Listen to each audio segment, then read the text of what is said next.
C'est évidemment un défi majeur et je crois qu'il faut le prendre très très au sérieux, quoi.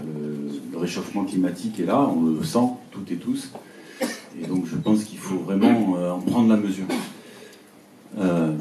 Je veux dire un mot simplement sur l'affaire Lubrizol. Lorsqu'un incident de ce type éclate, c'est pas toujours facile immédiatement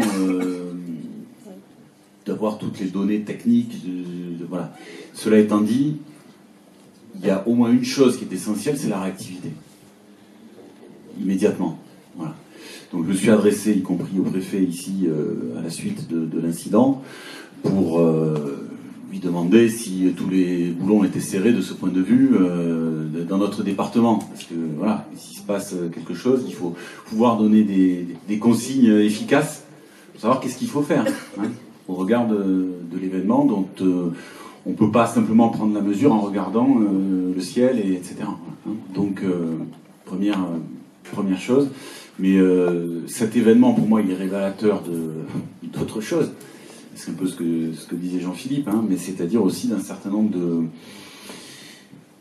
de contraintes qui ont été desserrées. Lorsqu'on supprime des CHSCT, on supprime un outil de contrôle pour la sécurité des installations. Alors, on ne sait pas ce qui s'est passé là-bas, hein, mais on verra, l'enquête va le dire. Moi, je ne veux pas faire des plans, voilà, on verra. Mais en tout cas, une chose est sûre, c'est que sur des installations de ce type, il faut absolument conserver les outils de protection que nous avons, qui ont été mis en place, qui ont prouvé une certaine efficacité, qu'il faut peut-être améliorer pour partie d'ailleurs. Hein. Il peut y avoir des